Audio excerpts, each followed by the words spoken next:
boy with the fat SwaggyReacts, and we are back with another reaction video, man. And shouts out to Mr.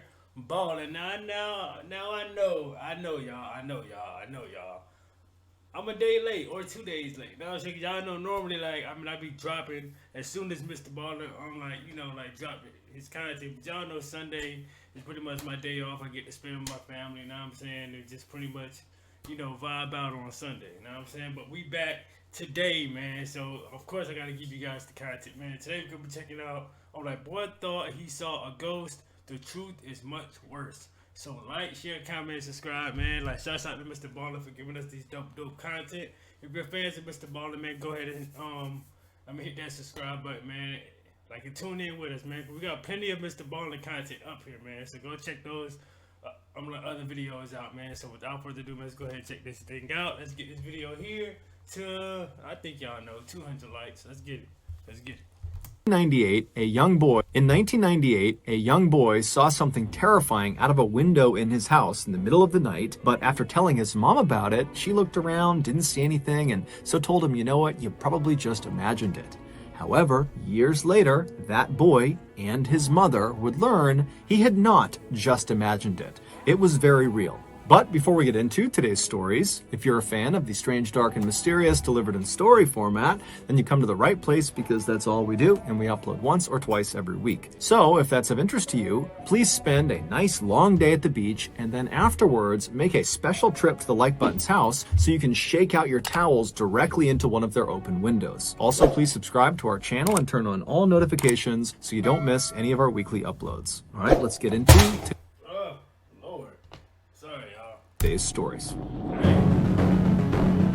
here making a mess and shit.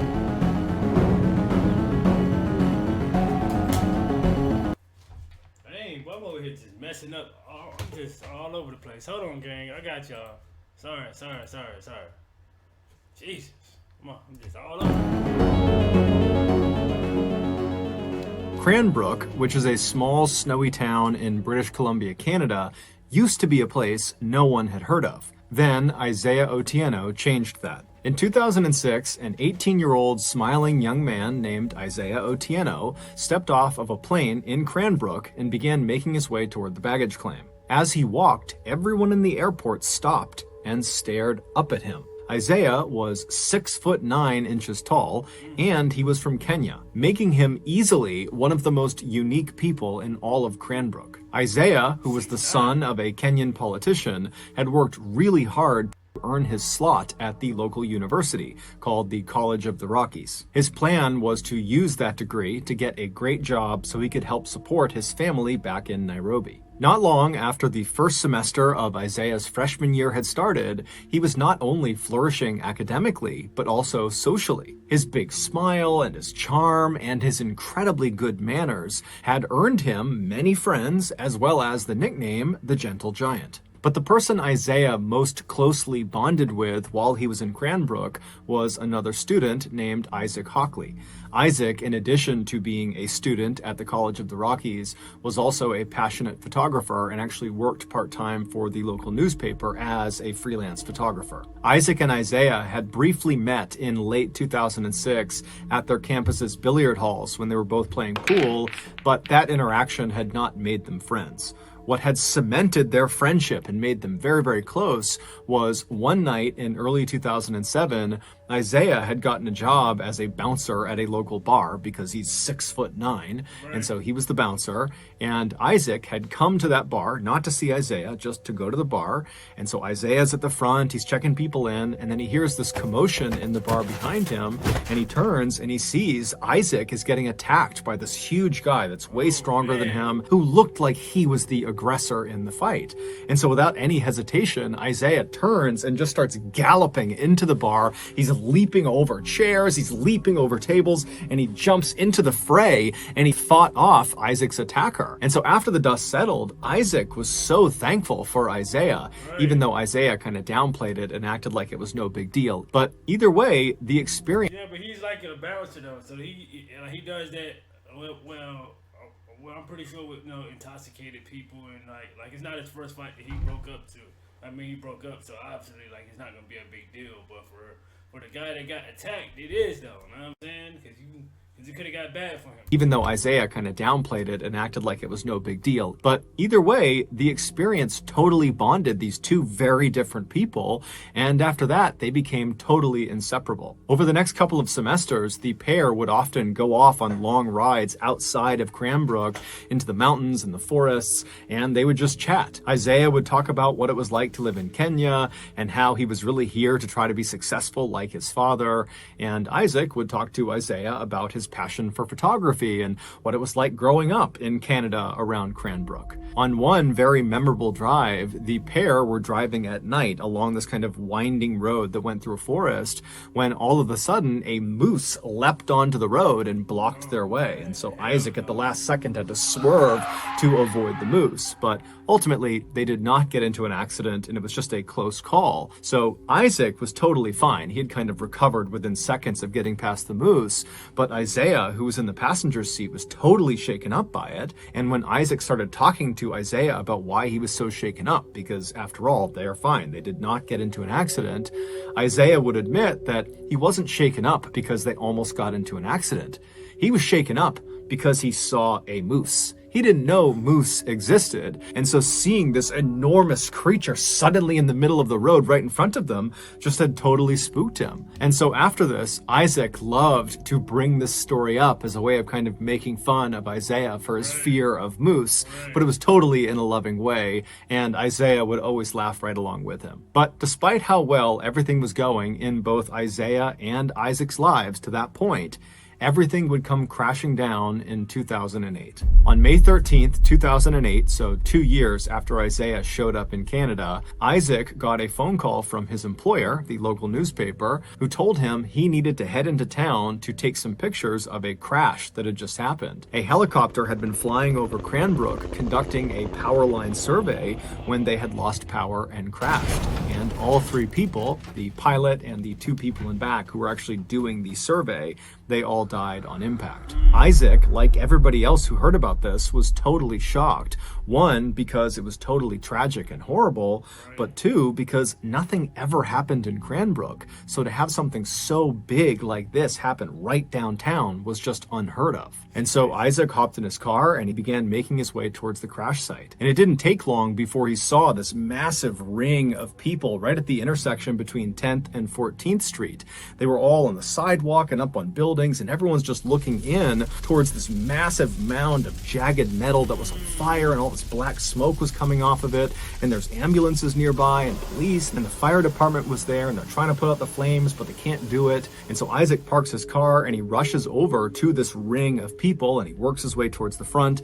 He pulls out his camera and he began taking pictures, first of the wreckage and the fire, and then also of the police as they put tarps over the bodies. Little did Isaac know, these pictures he was taking were about to take on a whole new significance for him. Earlier that day, just before 1 p.m., Isaiah wrapped up his final class of the day, and after he was done, he remembered he had some letters in his backpack that he had been meaning to mail to his family back in Kenya. And so he decided on his way home, he would make a detour to the post office and he would mail those letters. And so he left the building where this final class was and he stepped out into the bright sunshine of that May day. He put his headphones on and then he began to walk. At about 1:05 p.m., he arrived at the post office and he went inside just long enough to put his letters in the mail slot, and then he headed back outside. 1 minute later, at 1:06 p.m., as he was crossing 10th Street, the helicopter above lost power and crashed directly on top of Isaiah. Within seconds. Whoa. Hold up. What? Hold the hell up. 6 p.m., as he was crossing 10th Street, the helicopter above lost power and crashed directly on top of Isaiah. Within seconds, he and the three people directly on top of Isaiah, bro. What? Oh my, what, bro? Can you oh my God, can you just imagine that happening? Like, you just standing out there, you see a helicopter, like, oh man, hell no. Crossing 10th Street, the helicopter above lost power and crashed directly on top of Isaiah. Within seconds, he and the three people on board the helicopter would all be dead. It's believed because What? Isaiah was listening to music on his headphones, he didn't even hear the helicopter. Oh my God. And he had headphones on, so he couldn't have heard it. He couldn't, like, or nothing. Especially if he would, like, if he had his back turned. Oh my God, that's terrible. Because Isaiah was That's listening terrible. to music on his headphones, he didn't Oh even my hear God. the helicopter as it was crashing down. He was just walking, and then he was dead. It was a total freak accident. It wasn't until later that day that Isaac would realize the pictures he had taken of this scene included pictures of his friend. Before we get into our next story, I want to tell you about today's sponsor, HelloFresh. Back when I was 18 years old, I discovered Wow, bro. What? this doesn't work. Massive 25% of my diet is I fill it with tasty and healthy. Yo, that is just so crazy, bro. Can you, like, his friend sitting here taking pictures, like, not even knowing that it's his friend. Like, yo, this is crazy, man. All right, how long is this joint now? Hold on. It's the ad.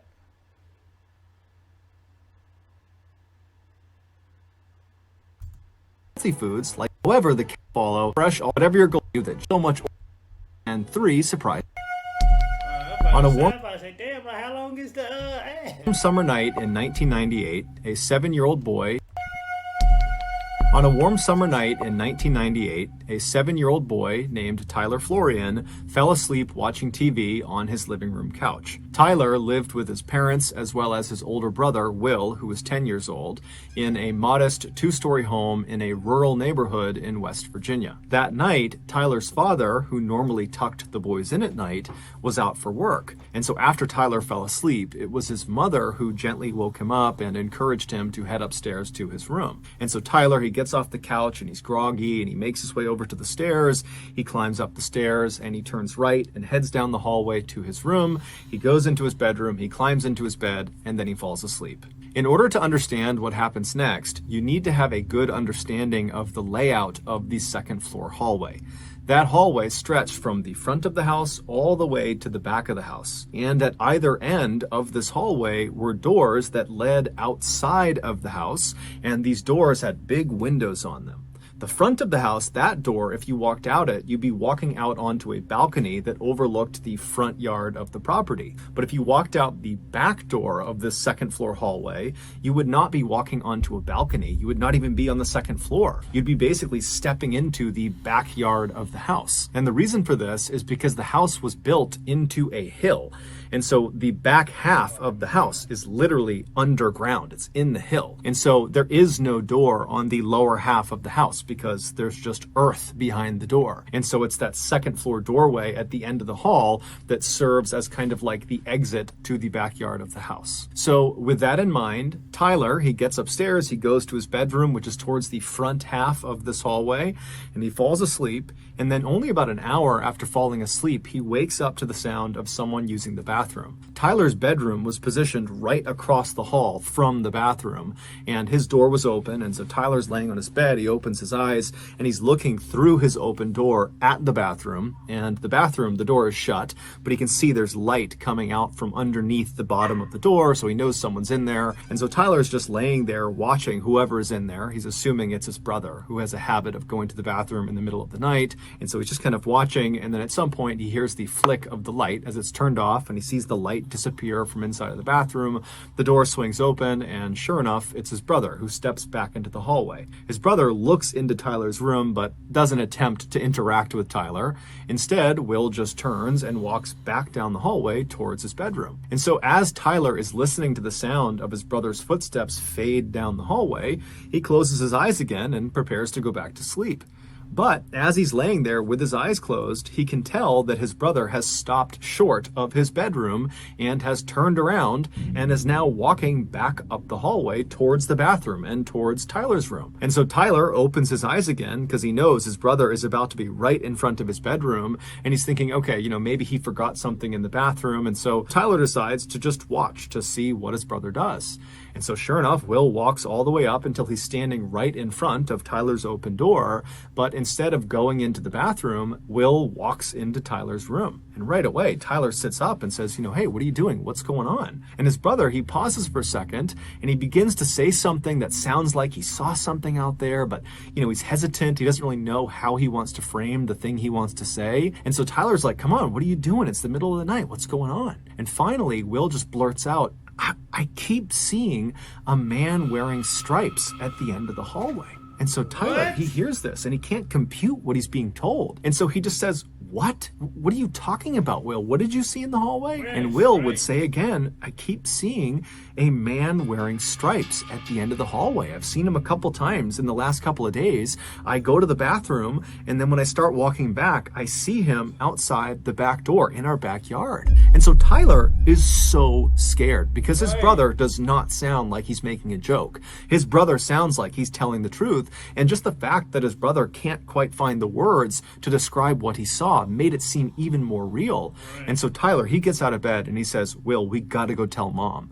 But that required going into the hallway and going down the hall towards where apparently this man in stripes was to get to their mother's bedroom. And so Will, who initially was not that scared of this man in stripes he had seen, was now starting to get pretty panicked in seeing Tyler's reaction to this. And so Will tells Tyler, stay right there, stay in the room. And so Will, he kind of peeks back into the hallway and he looks all the way down and there is no man in stripes anymore. There's no one in the hall. And so he tells Tyler, the coast is clear, and the two of them run down the hallway all the way right in front of that door that leads into the back of the property where the man in stripes was, and they turn left and they go into their parents' bedroom where just their mother was because their father was out of town. And so they charge in there, they wake their mom up, and they're talking over each other, trying to communicate to their mom that there was a ghost, that there was an intruder, that there was something bad happening around their house. And so finally their mom just tells them to be quiet, and she says, okay, boys, sit on the bed.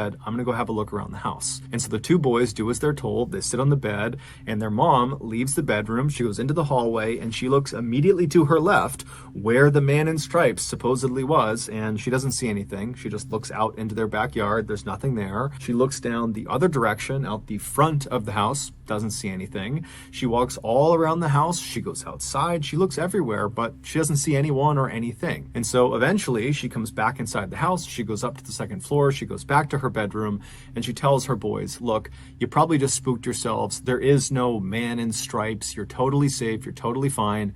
Just go back to bed. You probably just imagined whatever you saw. And so Will, who was the one who saw the man in stripes, was very quick to accept his mother's answer.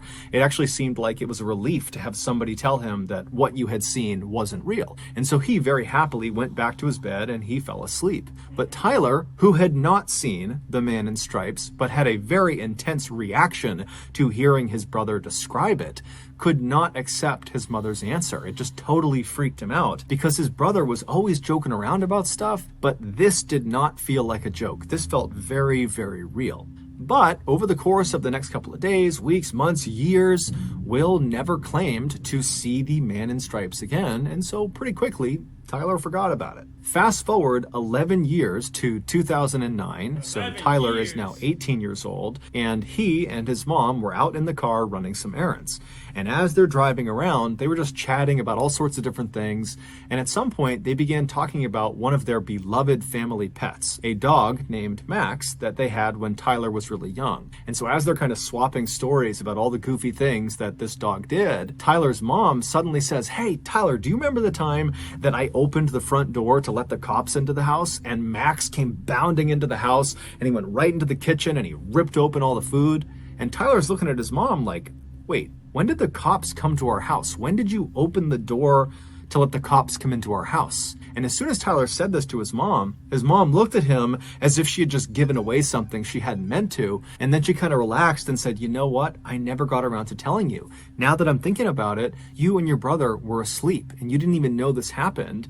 And then afterward, me and your father decided not to tell you guys because we didn't want to scare you. Back when you were about 7 years old and Will was about 10 years old, your dad was away at work and we were all asleep one night when suddenly I wake up to the sound of someone or something moving around outside of our house. And so I sit up and Yo, hold up, bro. Yo, come on, bro. You're not finna tell me that it was this guy in stripes again, huh? Oh man, come on, man. To the sound of someone or something moving around outside of our house. And so I sit up in bed and I go into the hallway and I look left and I look out that door into our backyard and I see standing up against the glass this man with his hands pressed to the window looking into the house. And oh my God. And it's the same thing that Matt just seen. All right. Standing up against the glass, this man with his hands pressed to the window looking into the house. And so Tyler's mom would tell him how she totally freaked out. She flipped on the lights and it scared this guy who ran off. And then she called the police and then the police showed up. And that's when their dog Max came bounding inside and shredded the bag of food. And the police, they searched the property, but apparently they never found this guy. Tyler's mom would go on to tell him that the police warned her that her description of this man that was standing at their back door matched the description of a man who was wanted for murder who was on the loose in the area. Tyler was dumbfounded. He didn't. Whoa! Wanted for murder, and he still hasn't been caught years later? Huh? Oh my God. For murder who was on the loose in the area. Tyler was dumbfounded. He didn't remember this because obviously he had been asleep because this is something he would have remembered. And so he had so many questions about this whole situation. But the first question he asked his mom was, well, what did he look like?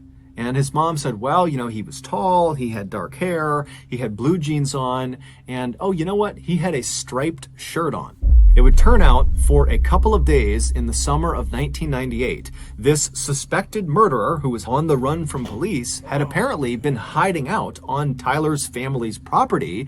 And in the middle of the night, for whatever reason, this suspected murderer would walk over to the back door of the second floor hallway and he would put his face up to the glass and he would stare into their home. This was the man in stripes that Will claimed to have seen. He was real. Tyler, after making this connection, would follow up with his family members and he would do some digging of his own, but he was never able to figure out who the man in stripes was or what happened to him.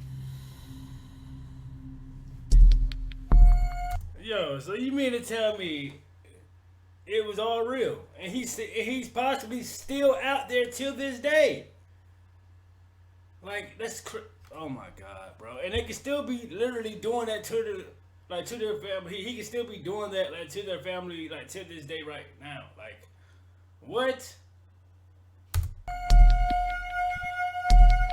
In 2012, a 22-year-old woman named Simone was living in a small winemaking village called Rüdesheim am Rhein, which is located in southwestern Germany. This village is strikingly beautiful. It's full of quaint European homes, and there's lots of rolling green hills with vineyards as far as the eye can see, and the village sits right on the banks of the Rhine River. Simone had grown up in this picturesque village, and she had loved it, but this was going to be her last summer before she left and headed off to New York City to start the next chapter of her life. And while she was excited about that, she was also kind of sad because this village and everybody inside of it were the only things she had ever known. And so the idea of leaving them behind just seemed very strange to her. But instead of focusing on the kind of growing anxiety around her imminent departure from Germany, she focused on what she would be doing that summer while she was still in Germany. Some of Simone's fondest memories of her childhood were of her time spent at summer camp. And this summer camp was located in this forest that was not far from her village. And every summer in July, Simone, along with about 200 other kids from her village and from neighboring villages, would converge on the campgrounds in the forest for 2 weeks of playing games and going on scavenger hunts and putting on stage plays and just generally having a really good time. But when Simone became a teenager and was too old to be a camp attendee, she decided she would volunteer and be a camp counselor. And she found it was awesome. She immediately connected with the other camp counselors and she felt all grown up, having a real job, and she loved goofing around with all of the kids. And so every summer since that first time volunteering, Simone had gone back and volunteered again.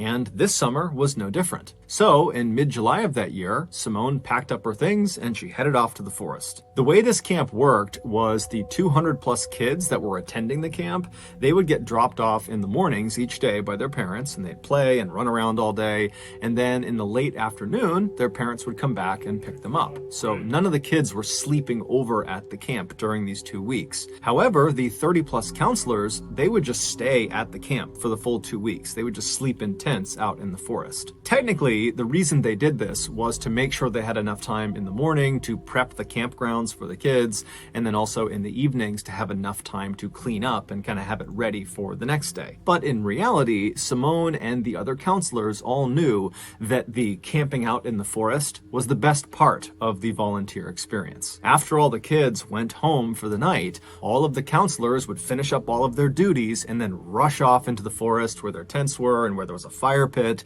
and they would have some beers and wine because they pretty much started getting lit, pretty much smoking, drinking, such and such, you feel? The legal drinking age in Germany is actually 16, so all these counselors are having a couple of drinks, and then before long they'd be laughing and telling stories and just generally having a great time. So that July in 2012, Simone and the other counselors arrived at the campgrounds a day early, and they caught up with each other and they prepared the campground. And then the next morning, all the kids showed up and everything went off without a hitch. And then that afternoon, after all the kids had been picked up by their parents, Simone and the other counselors rushed to finish up all their duties and then headed off into the woods to enjoy their first night hanging out together. After a couple of beers had been passed around the campfire, everybody was in good spirits and laughing and telling stories. But pretty quickly, people started to fade and get tired because, it was their first day back at camp and it had been a long, tiring day. And so people very gradually began retiring to their tents to go to bed. And eventually Simone, too, had crawled into her tent and gotten onto her cot to try to sleep herself. But she found that night it was so hot she couldn't be in her tent. It was stifling inside of there. And so she decides she's just going to sleep out in the open where it's a little bit cooler.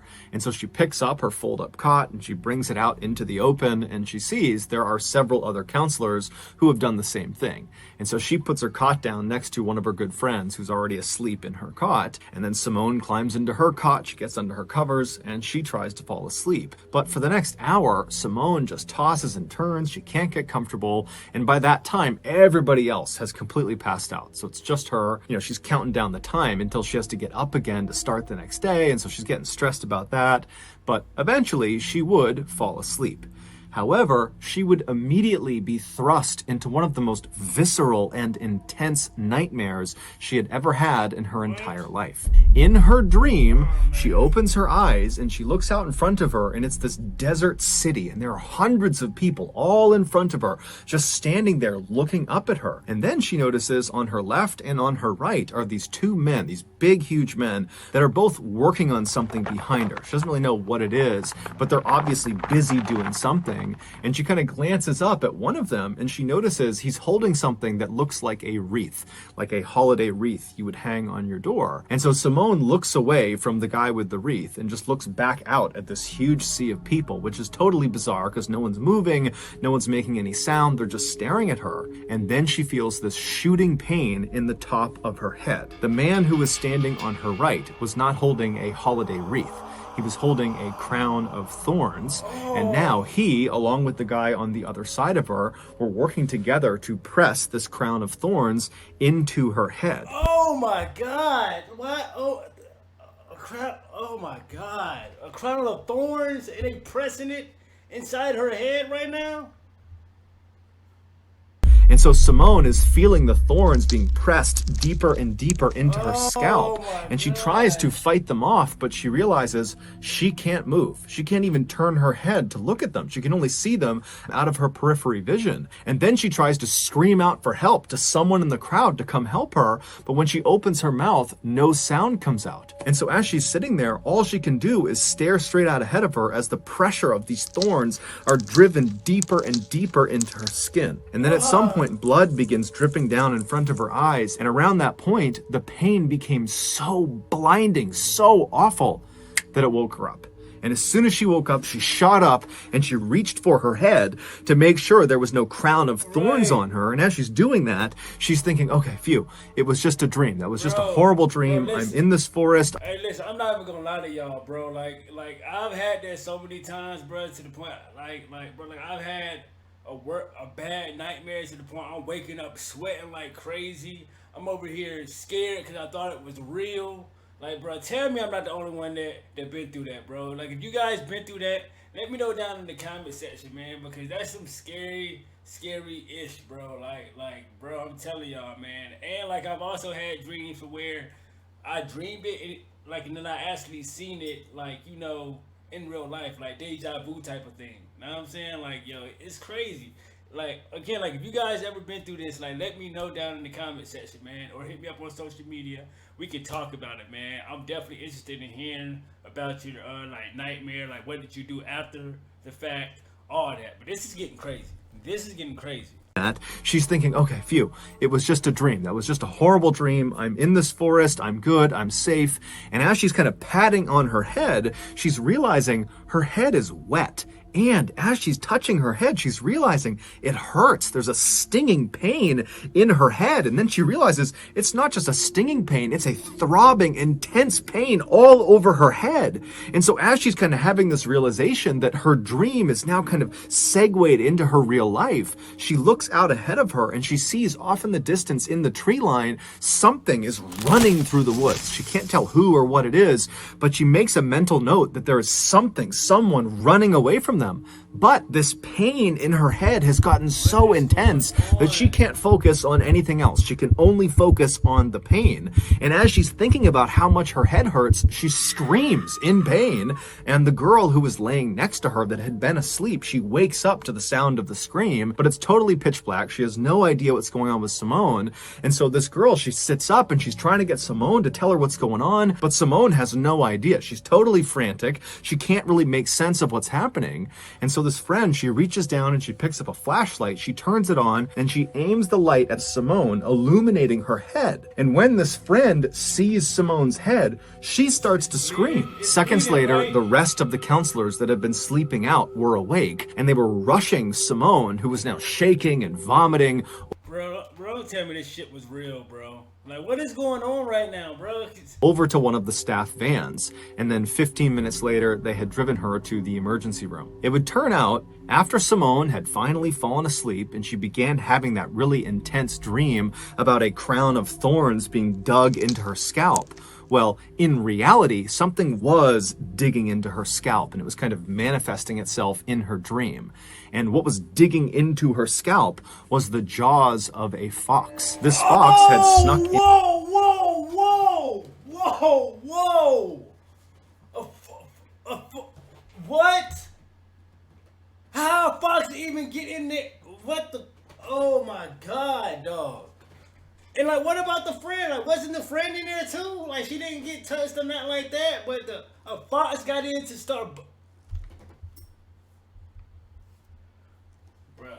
Into her scalp was the jaws of a fox. This fox had snuck into the campsite and walked right up behind Simone and just started eating her head. And amazingly, it did not wake Simone up right away. That's what I'm about to say. How she don't feel that? You don't feel nothing, just.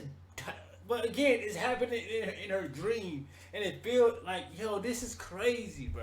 Started eating her head, and amazingly, it did not wake Simone up right away. And so this fox got 20 or so serious bites out of Simone's head before she shot up and scared it away. And so almost certainly what Simone saw running away from her in that quick moment was the fox. Doctors were able to save Simone and stitch her head back together, and they were even able to hide all of the scars in her hairline so you can't even see them. But despite her being physically okay today, psychologically, this was a very traumatizing event. Not only does she refuse now to go into any forest, whether it's day or night, but she also periodically still gets phantom pains in her scalp that feels like the fox is biting her head all over again.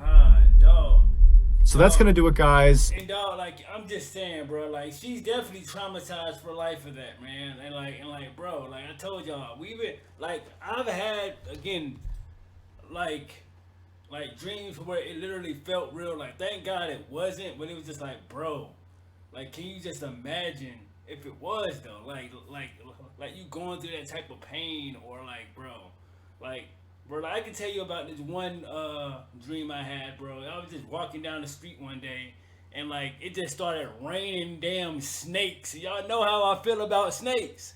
Just raining snakes, bro. I almost had a whole panic attack, bro. I'm talking about anacondas, everything just falling from the ground, bro. Listen, like I mean, I could tell y'all about that story on a live one day. Like, let me know down in the comment section if you guys want to hear the whole story. But yo, like that story gets crazy, bro. And I literally woke up sweating like crazy. Like I'm talking, I had to change clothes. Like it was like my sheets. Y'all was sweating so bad, bro. Like it was a crazy story, man. But I mean, but thank God she was able to survive, man. Because it could have got way, way, way worse. The fox could have just like instead of going for her head, she could have like could have started eating her face and all that shit. And like she wouldn't have been able to even survive, man. But I'm happy that she was able to make it through, man. She's able to recover, and I'm happy that no one else got hurt. You know, like wow, that fox is in that campsite, man. But like, share, comment, subscribe, man. Tell me how you guys feel about this video, man. Again, tell me you guys nightmares, man. I'm definitely interested in hearing about them down in the comment section. Like, share, comment, subscribe. Make sure you guys are tuning in tomorrow when I drop another one for y'all, man. SRT Gang. I am out this day. Let's get it.